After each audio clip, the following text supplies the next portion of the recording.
Baswedan belum pidato, banyak simpatisan bayaran Nasdem tinggalkan GBK.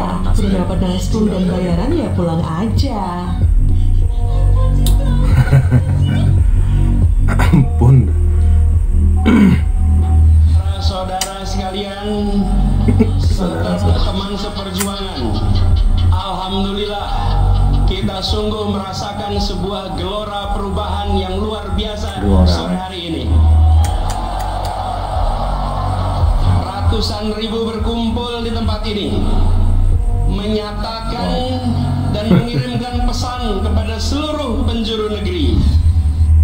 Mulai tangan siapa itu? Mulai tuh. Aduh, setting.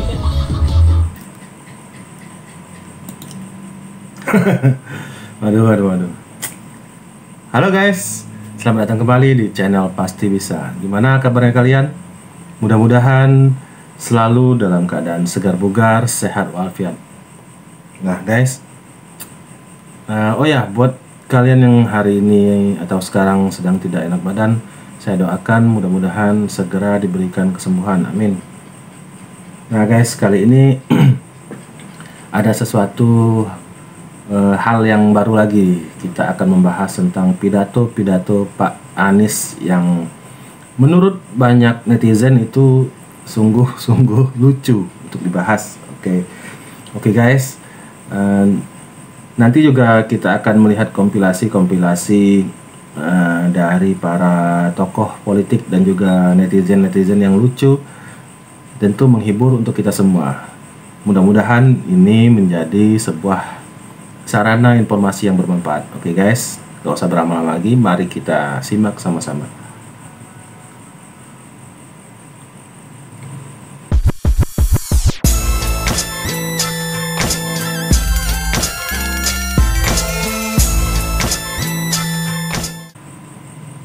saya datang ke banyak tempat tanpa kamera. Nah, ini dia pidato itu. Tanpa ditemani siapa-siapa. Seringkali saya hanya datang dados masuk ke tempat, masuk ke sebuah warung.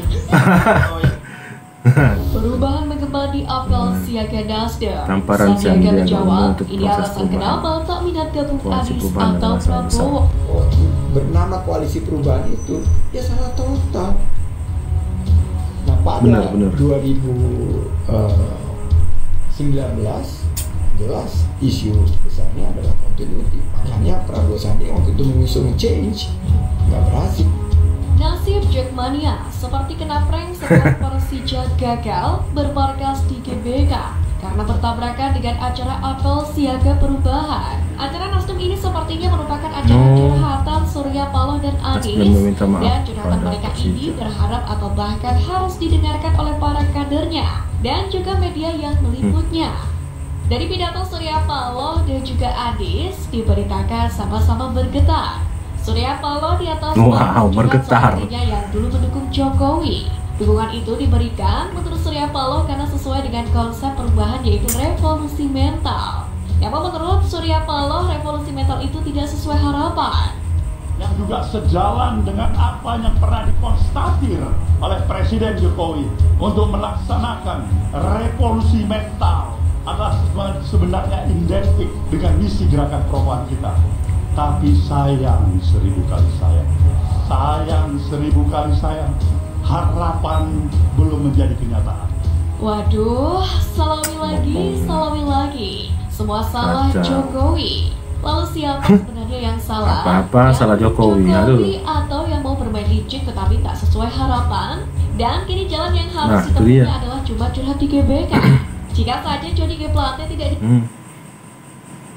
Justru menemukan bahwa kemiskinan ekstrim itu Nah, ini sosok yang jauh sana, waktu dia. tapi kemiskinan ekstrim itu adanya justru di pusat pemerintahan, di pusat negara kita. Nah, lo Kan lo gubernurnya, gimana sih?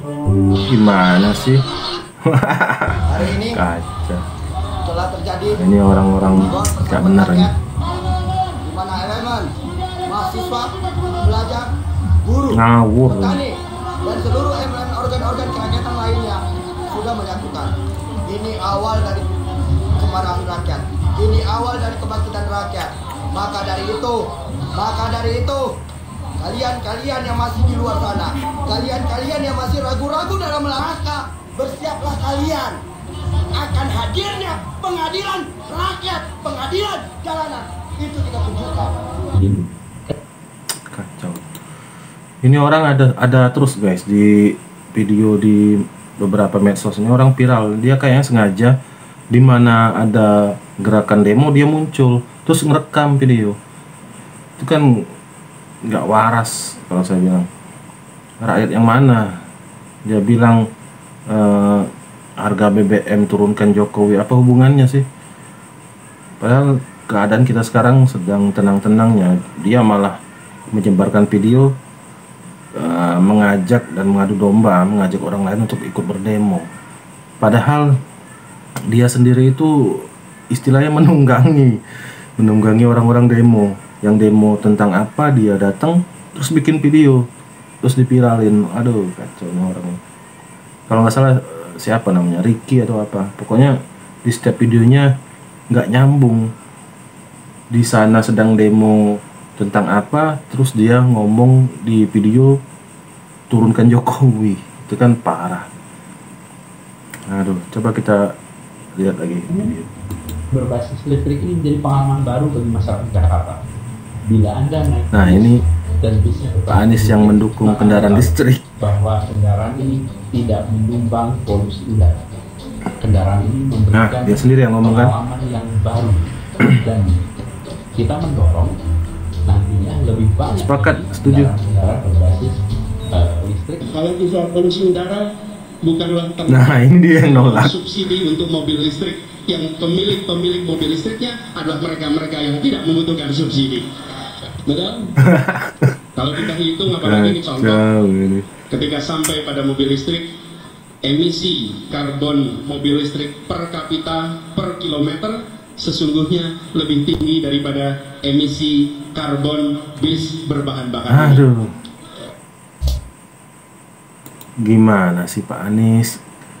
Kan Anda sendiri yang ngomong pas waktu jadi gubernur, kendaraan listrik itu tidak menyumbang emisi. Giliran sekarang menjabat mau mencalonkan presiden, Anda ngomong kendaraan listrik itu menyumbangkan emisi karbon terbesar. Aduh, padahal jelas-jelas kenapa diciptakan mobil listrik, ya untuk mengurangi emisi karbon tadi. Artinya mobil listrik itu nggak menyumbang ataupun sedikit, mungkin sedikit lebih sedikit lah dari mobil-mobil biasa. Artinya ya memang tujuan orang membuat mobil listrik itu untuk mengurangi emisi karbon, bukan malah memperbanyak. Aduh, kacau. Coba kita lihat lagi ya. Ini parah nih. Jangan ada di antara kita. Bohong tambah dosa lu. Bener kaji. Jangan. Bodoh amat.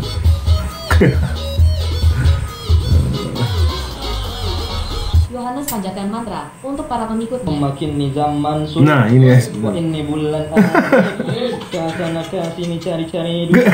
Mau pinjam duit wah amat sulit. Kawan-kawan pada pelit. Kapal sakit pusing melilit. Tidur pun sulit. Pemasukan soal dikit. Mau kepala ini rasanya acit. Kali ini ada rezeki dikit. Kirimin amin. Tepuk tangan. Ya, Sugeng Nur.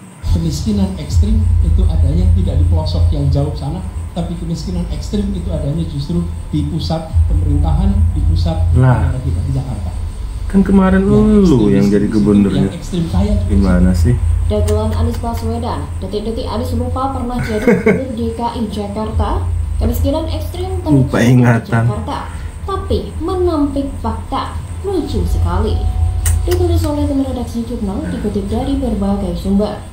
Setuju sekali lah, bahkan juga 1000% dengan pernyataan Anies Baswedan. Bener, nah, parah ini lucunya. Anies Baswedan keceplosan ya, yaitu menyebut angka kemiskinan ekstrim itu bukan terjadi di pelosok-pelosok, tetapi melainkan terjadi di ibu kota atau terjadi di pusat pemerintahan, yaitu di Jakarta. Nah, pertanyaannya, bukankah selama 5 tahun terakhir ini yaitu ada di bawah kepemimpinan dari Anies Baswedan sendiri? Nah, apakah ini adalah bentuk dari mengkritik dirinya sendiri atau bagaimana? Saya kurang tahu. Yang jelas dia ahli menata kata, tapi dia juga juara terbaik sebagai gubernur yang terburuk dalam menata kota. Ini kenyataan, ini fakta, ini realita. Apa yang dia kerjakan dengan yang diucapkan itu tidak pernah sinkron. Dari sejak Anies sinkron sampai sekarang. Jadi memang Anies tidak bakal berubah menurut saya. Itulah dasar lain atau dasar kedua. Kenapa saya sampaikan, saya meyakini Anies tidak bakal bisa jadi presiden. Mantan Gubernur DKI Jakarta Anies Baswedan sempat bercerita tentang ketimpangan ekstrim di Jakarta antara si miskin dan si kaya. Hal ini disampaikan Anies dalam acara Rakernas. Ini gimana guys ceritanya guys? Mungkin entah keceplosan atau saking semangatnya mau nyindir Pak Jokowi, dia malah mengungkit keburukan dirinya sendiri, padahal dia sendiri kan mantan gubernur Jakarta gitu loh. Terus ngomong ke publik bahwa Jakarta itu tingkat kemiskinannya ekstrim. Wah, artinya dia belum berhasil mengangkat menaikkan atau memperkecil lah tingkat kemiskinan di Jakarta. Itu faktanya. Itu tadi guys, itu mungkin karena sudah keseringan merangkai kata-kata, jadi di otaknya tuh seluruh kata-kata itu campur aduk, jadi dia tanpa sadar milih kata-kata yang ternyata membuka keburukan dirinya sendiri. Itu kan lucu. Aduh, coba kita lihat video selanjutnya guys. Simak video ini sampai selesai guys, biar nggak gagal paham. Bagaimana kebijakan disusun berdasarkan gagasan, bukan sekedar kebijakan tanpa narasi, tanpa gagasan. Urutannya harus jelas, bukan hanya karya, tapi karya berbasis narasi berbasis gagasan. Dan gagasannya di sini tadi yang saya sampaikan, kesemakmuran, kesetaraan. Ya Tuhan yang Maha Pengasih, yang Maha ini doanya. Pemberi kecukupan. Berikan kelapangan pada kami yang sedang terjepit hutang, baik hutang kepada bank, lembaga keuangan, pinjol, bahkan rentenir. Kami berlindung kepadamu dari bingung dan sedih. Ajarin merangkai kata.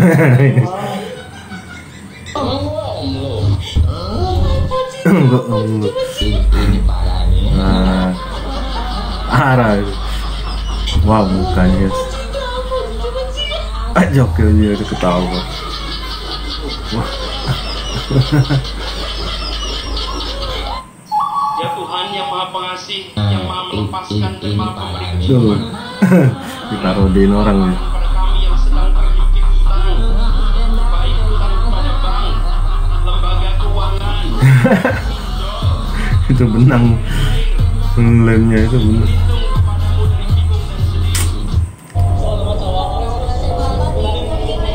Reaksi AHY saat Anies ditanya, tuh lihat bibirnya, senyum kecut, senyum nggak enak ini.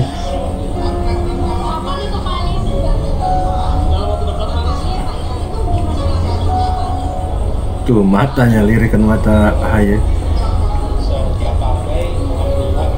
Bayangin loh, sesaknya ada AHY, kayak nggak dianggap.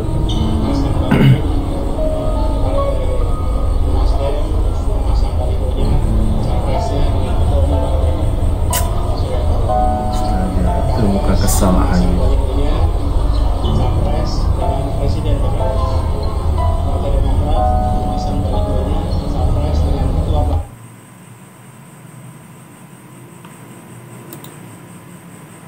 Aduh.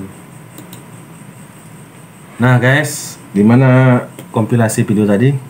Gimana reaksi kalian melihat atau mendengar doa-doa dari kaum sebelah? Saya juga heran guys, kenapa ya dari dulu itu kalau mereka doa itu seperti bukan doa tapi menyindir. Nah itu dulu sempat ada Bu Neno dan sempat ada doa-doa dari para pembenci Pak Jokowi. Itu doa-doanya rata-rata menyindir dan mendoakan kejelekan. Nah ini tadi juga sama, Pak Anies juga berdoa seolah-olah ini banyak hutang lah segala macam, orang-orang berhutang. Itu sudah jelas itu nyindir Pak Jokowi. Padahal kalau diingat-ingat kembali, dia juga sebenarnya ada hutang dengan Pak Sandiaga Uno. Tapi ya mungkin tadi dia nggak ingat ke dirinya sendiri. Tadi juga sudah kita lihat beberapa kompilasi dari netizen yang unik, yang lucu, memparodikan pidato Pak Anies. Mereka itu gemes dan merasa untuk pidato Pak Anies itu cocok untuk diparodikan. Jadinya mereka memparodikan beberapa pidato Pak Anies. Karena itu isi pidato Pak Anies itu rata-rata muter-muter nggak jelas. Penjelasan dia itu rata-rata muter-muter kemana-mana, intinya nggak jelas. Tadi juga kita sudah lihat di depan tadi, oh ya, Partai Nasdem sedang mengadakan rakernas. Nah, di sini tadi juga kita melihat settingan Pak Anies yang jelas-jelas itu settingan. Dia datang ke suatu tempat, bilang ngakunya sih nggak pernah bawa kamera, tapi tadi kita lihat sendiri ada kamera, ada orang-orang memberikan kode supaya buat ngumpul, dan itu sudah jelas di setting semua. Nah itu tadi guys, dia itu sering berkata kalau dia itu intinya dia itu berkata bahwa dia itu tidak memakai cara-cara yang curang seperti settingan atau pokoknya pengen terlihat baik lah. Padahal setiap gerak-geraknya itu ngebuka dirinya sendiri. Semua orang sudah tahu, semua orang sudah pintar kok, bisa ngebaca keadaan, mana yang settingan, mana yang tulus. Lain halnya seperti Pak Jokowi kalau ke wilayah atau ke daerah-daerah itu jelas banget, murni banget, orang-orang atau masyarakat ingin melihat Pak Jokowi secara nyata. Jadi orang rela menunggu berdesak-desakan di tengah hari sampai benar-benar ketemu Pak Jokowi. Bahkan banyak mereka yang nangis-nangis. Tapi kalau Pak Anies ini yang lucu banget, ada yang mencium tangannya, ada yang memeluk atau segala macam, itu kelihatan banget itu settingan. Aduh, gimana menurut kalian guys? Mudah-mudahan video ini bisa menjadi sebuah sarana informasi yang bermanfaat. Sampai di sini dulu video kali ini guys. Oh ya, saya pengen ucapkan terima kasih buat teman-teman yang sudah klik subscribe. Buat yang belum, silakan klik subscribe sekarang juga, karena subscribe itu gratis, dan semoga yang sudah subscribe diberikan rezeki yang melimpah, amin. Oke guys, sampai di sini dulu. Ketemu lagi di video-video kita selanjutnya. Salam NKRI.